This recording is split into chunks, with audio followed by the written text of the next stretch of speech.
Hey students, today we are going to start a new chapter of yours, that is your data handling. And in this chapter we are going to do only few topics.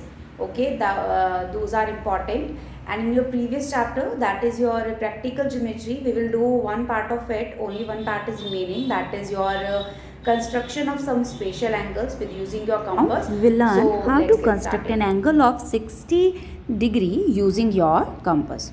So for this, I have drawn a ray OA. Now you have to open your compass of any suitable radius and taking O as a center, mark a arc. Okay, so you have to draw an arc, that is a continuous arc you have to draw. Okay, now the point at which this arc made the ray OA here, so name this point as C. Clear? Now taking C as a center and with the same radius, draw another arc which meets the previous arc. Okay, and consider this point as point D. Now you have to join OD. So join your OD with the help of your scale. Okay. Now I have joined your OD and this angle measure of 60°. Now you can use your protractor to find out whether this angle of is 60° or not. So from measuring our protractor, we also come to know that this angle is of 60°. Okay. So now next we will learn to draw an angle of 30°. So for making an angle of 30°, first you have to draw an angle of 60°. So I have drawn this one. This is of 60° as I have done the previous one. Now for making it 30°, you have to draw its angle bisector. Now how you will draw the angle bisector? You will keep C as a center and open your compass more than half of this CD. Okay. Now mark one arc from C and another arc from D. Okay. Another arc from D. Now consider this point where they are intersecting. You have to join this point with O. Okay. So then I have joined them and I extended it and I named this ray as OE. This angle, that is angle AOE, is of 30°. Okay, so this is the way of drawing an angle bisector also. Okay, from making an angle of 30° by using the angle of 60°, we also come to know that how to draw an angle bisector. First I have drawn an angle of 60° as I have told you. Then I have taken C as a center and I have opened that compass that is more than half of the length of CD. Okay, like this much. And I have marked one arc from C and another one arc from D. Then I have joined these two and I have produced this ray, and this ray OE, produce the ray OE. And when you measure it, okay, so when you measure it with your protractor, it is coming, this angle AOE is coming of 30° and the angle AOB is of 60. Class 6, we are starting a new chapter, chapter number 15, that is your data handling. That what is your data? A data is a collection of facts in the form of numerical figures. Okay, so whenever they have given you some facts in the form of numerical figure, then it is called your data. For example, here I have written, you can see some numbers over here. What are they? These are the marks of 10 students out of 10. Okay, so first student is getting 3, then 5, 9, 10, 5, 7, 6, 8, 5 and 3. Okay, so I have randomly written marks of 10 students out of 10. Now this data in which I have, though I have written the marks of 10 students, but I have not arranged it. Neither in ascending or descending order, I have just randomly written the marks. So this data in which I have not arranged in any ascending or descending order or any particular order, and I have just randomly written it. Now it is known as your raw data or raw data. Clear? Now you can see that I have again arranged these data into ascending order. Okay, first as you can see 2 students are getting 3 marks, so I have written 3. Then 3 students are getting 5 marks, so I have written 3 times 5, then 6, 7, 8, 9 and 10. So So when I have arranged this data in ascending order, or if I arrange them in descending order, then it is known as your organized data or your array data. Clear? So when your data is in raw form, you have not arranged it properly, then it is called to be raw data. And when you have arranged it in ascending or descending order, then it is called your organized data or array data. Okay. Now next term you will be knowing is your observation. Each numerical figure in the above list is known as your observation. So as you can see, I have maintained a list over here. So each observation, like this 3, 5, 6, each observation in this numerical figure is known as your observation. Okay. Next is your frequency, and this is very important. Now what is your frequency? The number of times a particular observation occur.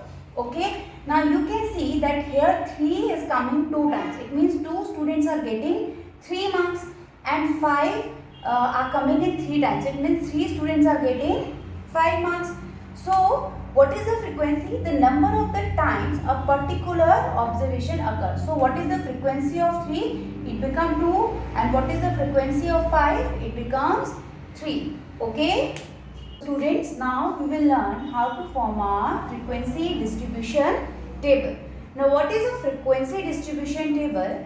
In the table in which you show the frequency of each observation. Okay. So I am doing the first question of your exercise 15.1. Okay. And in this question they have given you some numbers over here, that is the size of the shirts that were sold. Okay. You can read the question from your book, as I am not having that much of space to write down the whole question. Okay. So I have just written the size of the shirts that were sold. So they have given you different size, that is of 34, 38, 42, 40, 44, 32, 34, 36. Okay, and so on. In this way they have given you this data. Now this is a raw data. As you can see, the numbers are arranged randomly. It is not in an order, whether it is an ascending or descending. So they have asked you in the question, who told you in question that you have to arrange them in ascending order. So here I have arranged this raw data in an ascending order and formed the array data of it. Okay. So as I am having 32 2 times in here, so I have written 32, then 34, 36, 38, 40, then 42, and last one is your 44. Now we will learn how to form a frequency distribution table. For this, first you will write size of shirts. What they have given you, size of shirts. Okay, so I have written size of shirts. Next is your tally mark, that I am telling you that what is your tally mark. And third one is your number of shirts. And I told you that number of observation is your frequency. So the first shirt size is 32. So you will write 32. Now how many 32 is how many shirts you are having of 32 size? 1, 2. So make 2 lines. 1, 2. Clear? And its frequency become 2. This is clear? Now next one is your 34. So write down 34. Now how many times you are having 34? 1, 2, 3. So make 1, 2, 3 and write its frequency as 3. Clear? Now next you are having 36. So write down 36 over here. Now how many times I have written 36? 1, 2, 3, 4. So you will mark 1, 2, 3, 4. Okay, and write down the frequency here as 4. Now next you are having 38. So write down your 38. Now count how many times you are having 38. 1, 2, 3, 4, 5.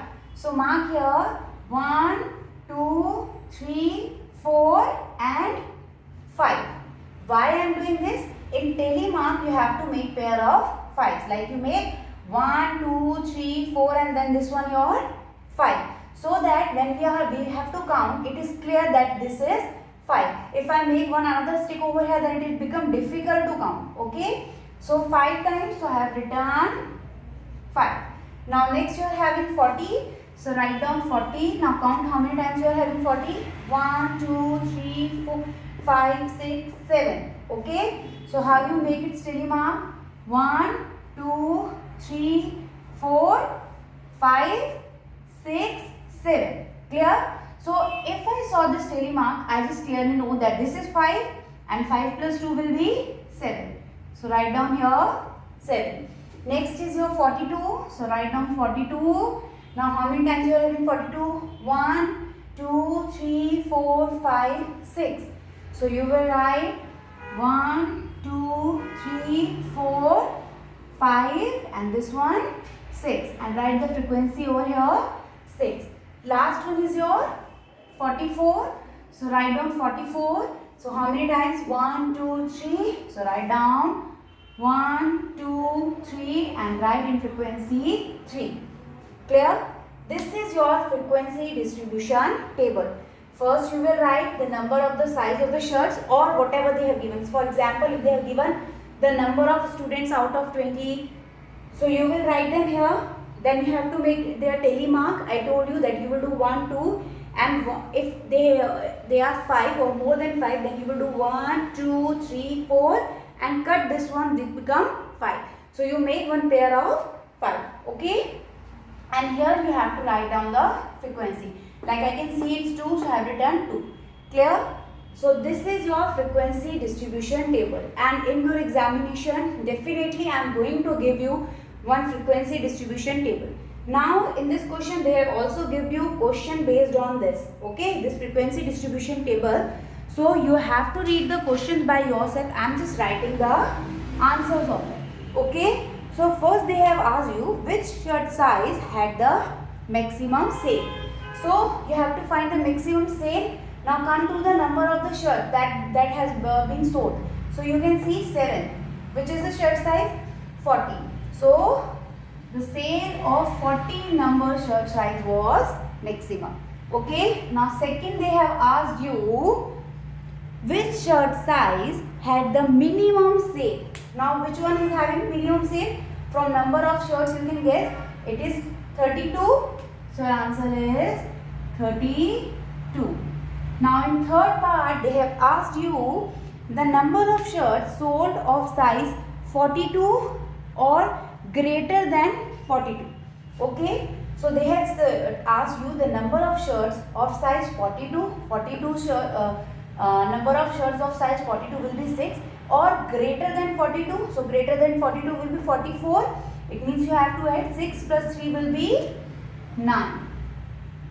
Clear? Again I am explaining the third part. They have asked you the number of shirts size the number of shirts sold of the size for 42 or greater than 42. So 42 shirt size we are having 6 shirts and greater than 42, that is your 44, we are having 3. So total becomes your 9. Okay. This is the way of solving the questions of frequency distribution. Okay. First you have to arrange the data. If they have asked you in question that arrange in ascending order, then you have to. If they have not mentioned, it's up to you that whether you are arranging in ascending or descending order. Okay. After arranging them, you have to make this frequency distribution table, and then you are based on this table you can ask you can give answer of the question asked. Okay. Students, this is all for today. You have to go through the examples they have given you in your book and as well as do the question based on this frequency distribution table. Okay. Till then, take care of yourself.